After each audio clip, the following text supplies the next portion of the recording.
Prioritizing ourselves is life altering. Let the felt sense of that imprint in your system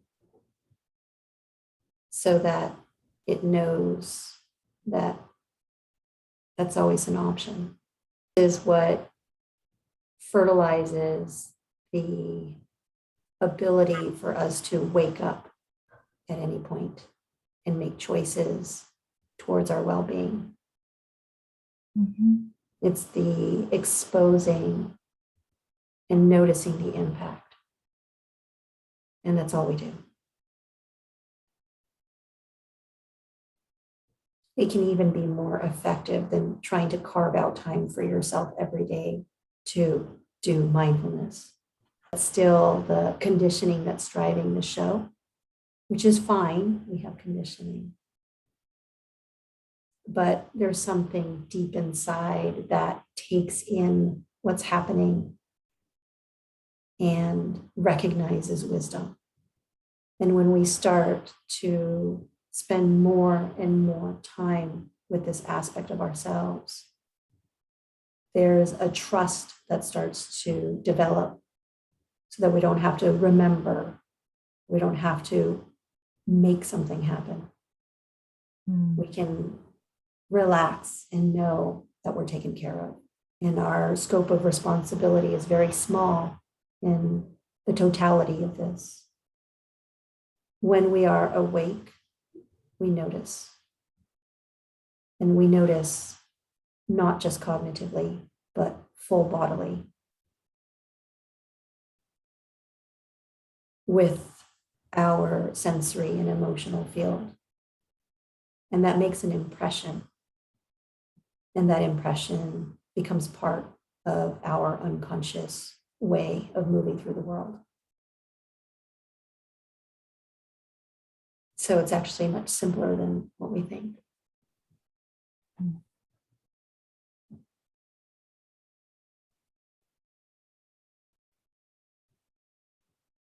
So let yourself simmer and absorb the flavors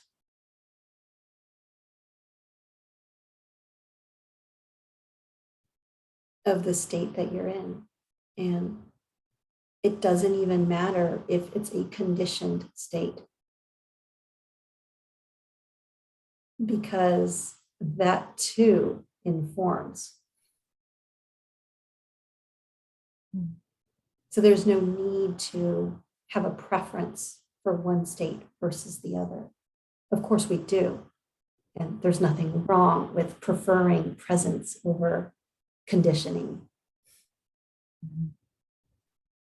But being in conditioning and suffering is also useful.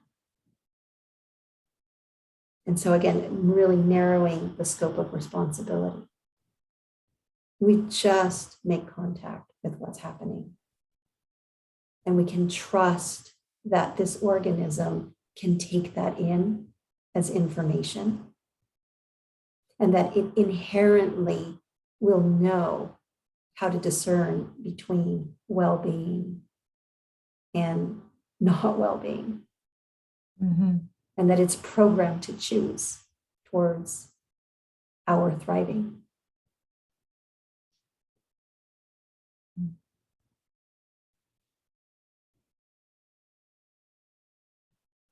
It's just a matter of time. We will return back to homeostasis. It might be very uncomfortably long, but we will come back. And when we come back again, we take it in, we soak it in like warm sun coming out in the middle of a winter day. And we relax into it. And when we are in conditioning, we do the best that we can to be with our experiences, but with kindness, with tenderness, with compassion, knowing that the sun will come out again.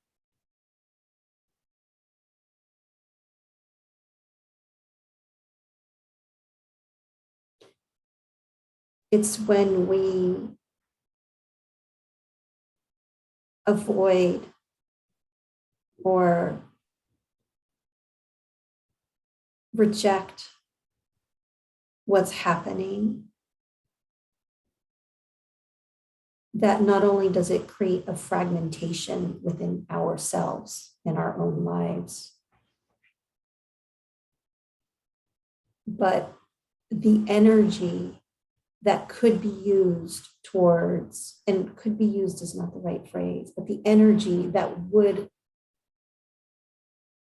become awareness, the fruition of spontaneous awareness, is now being expended in trying to manage or control the situation. And so the likelihood of us having that moment of grace, that awakening, is less and more prolonged.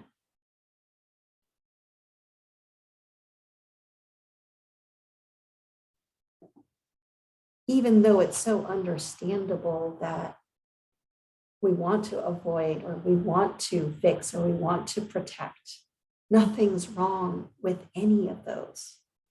Nothing's wrong with engaging in strategies to improve our circumstances. I'm not suggesting that we just passively stay in a state of unease.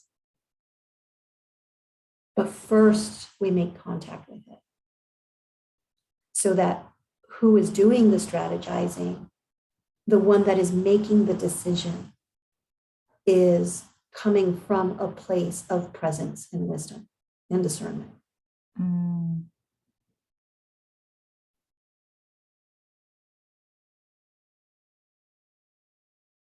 And the state of presence comes about as an emergence of when the body and the heart and the mind can make full contact with what's happening. When all of those parts are online, something happens. And in this state, we're able to see more clearly, to know more clearly what's actually going on. We have the perspective. Whereas when we are operating from a place of fear or anxiety or of control, the view is very narrow. So we don't get all the information. And the story that we build about what's happening is distorted. And so the actions that we're going to take are not necessarily going to be the actions that are going to truly address what's happening. And so we lose time. We waste more time. We waste more energy. And the strategy might give a short-term relief, but then we're back again. And we keep trying and we keep doing. And there's a reason why we keep doing this, is because there is some relief. But because we are not seeing holistically what's happening, we're unable to actually uncover the root cause of what's driving that state. And without that insight, it will just continue to come again and again.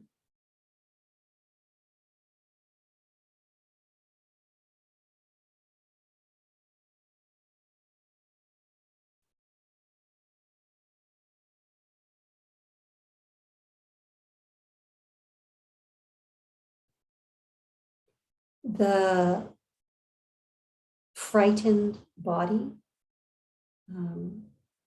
the animal that is in survival, is very well adapted to making sure that we can remove ourselves out of immediate danger. It's wonderful like that. However, the actions that we take to get ourselves out of immediate danger can ensure our survivalship for that moment, but can cause damage for the longevity.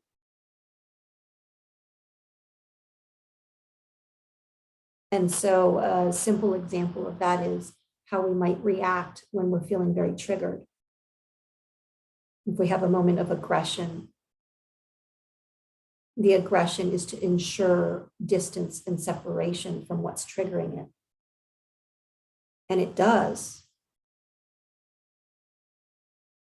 But oftentimes for more than just that moment.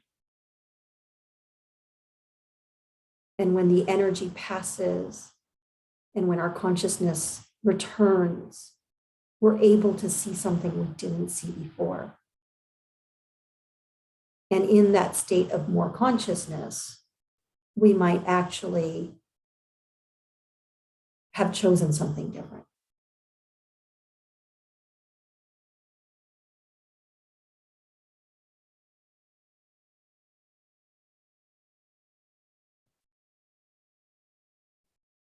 And so we come back to the body. We rely again on the body to deactivate the nervous system that is responding more to our thoughts about what's happening than what's actually happening. And the moment we can disidentify with the movie that the mind is creating and come back into feeling, into experiencing truly what's happening in the somatic sense and also in the emotional sense, there is a broadening of awareness. There's a stability that's possible. And this stability allows us to see. It doesn't make the feeling go away. It just allows us to see. And from that place of clarity comes wise action. And what I mean by wise action is action that is non-harming. Non-harming to self, non-harming to others. It leaves no residue. It ends there. It doesn't perpetuate. It doesn't proliferate. It's clean.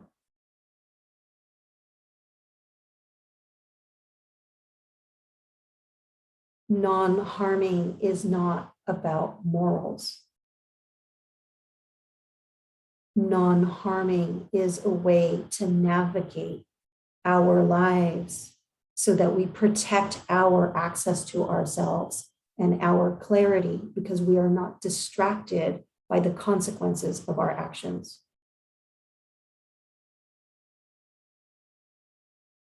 Non-harming ensures our safety. Because if I have an undefended heart, I am safe to others.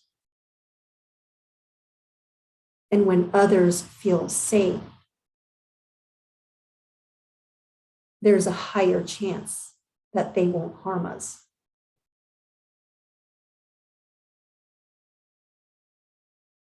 And something else becomes possible. When we are with others in complete vulnerability and safety, we can be authentic. There's the ability to show up uninhibited.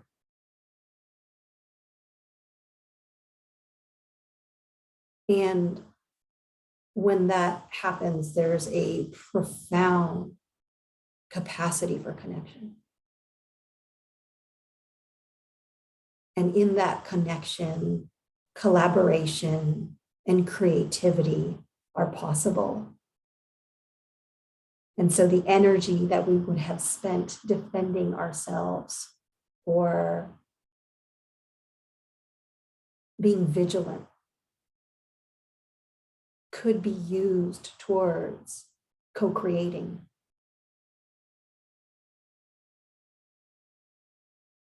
So the outcome is wildly different. And the ethics of non-harm is beyond surviving. It's really about thriving. It's about self-actualization. It's about discovering our potential as an individual and as a collective whole.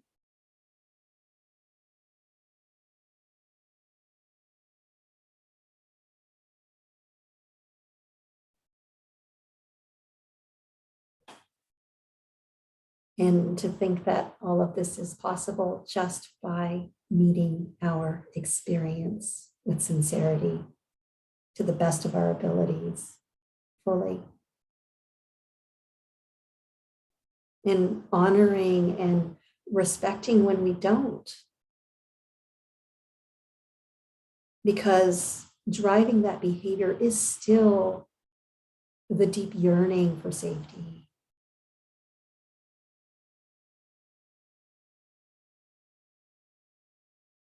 And being gentle and being kind when we engage in unskillful action. Because judgment is still a form of harm. Judgment is still outside of alignment with this ethical value.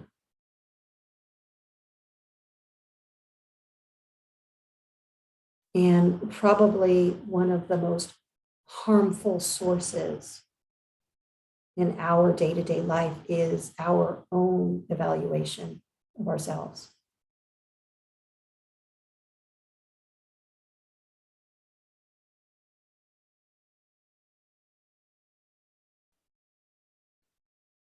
And so being able to watch this carefully and tenderly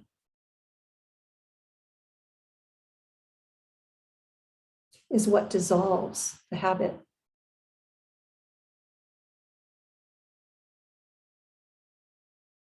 It's observing and then feeling the impact, feeling the pain of that.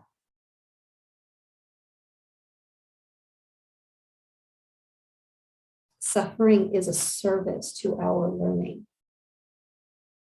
I don't mean reckless suffering. I mean, the pain that the body produces is feedback when we're off track. And to view it as valuable information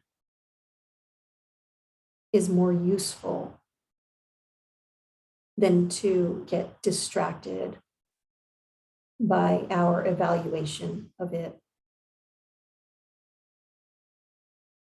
or distracted by the avoidance.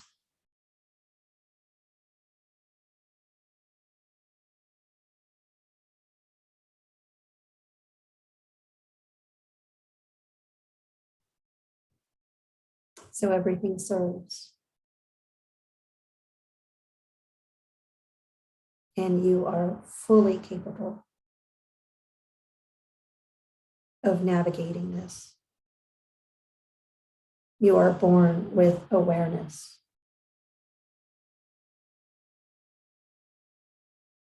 You have this incredible capacity to observe, to feel. You have this beautiful body that has traveled millions of years of our ancestors and has perfected into you.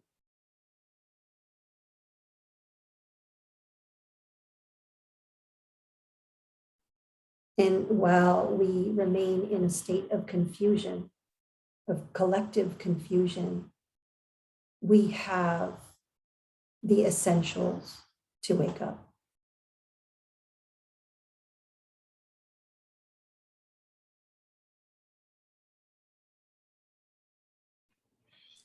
Yeah, there's something really beautiful about being able to state what's happening, because one, it's like radical transparency for yourself and for others about what's actually happening. And most of us are confused and don't know what's happening, even though we think we know. So to have someone say it and it resonate in our body gives us a sense of a more concrete shared reality. So there is a connection that comes with that. And even for ourselves, just to be able to point at what's actually happening precisely, there's a relief in the system of that acknowledgement, that self-acknowledgement that this is happening in my experience. Yeah. And then, like you said, our vulnerability invites others to feel safer because they can trust what's in front of them because of that full disclosure. But also, we are conditioned towards empathy. And in that safety, it's easy to feel empathy for another. And when there is that shared connection, the whole group feels the reverberations of it. So it's beautiful. You try that. And my caveat always is, well, there's a reason why we're protective. And so to be also very wise about who and where you choose to be vulnerable. Right? There's an appropriateness. And we know this as adults that work with students. Right? We don't fully disclose everything about our personal life, not because we're trying to keep things, separate and distant, but because there's an appropriateness to our vulnerability. Yeah.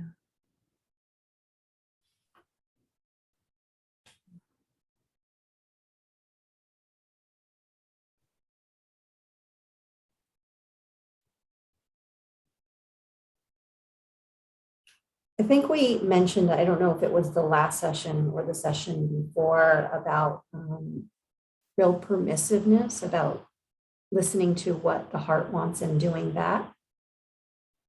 I don't remember if it was the last one or the one before. And I have gone back to doing that now for a week, like full permissiveness. And I'll just throw it back to you. Can you tell the difference? That's what happens when we're self-connected. It's a service to others.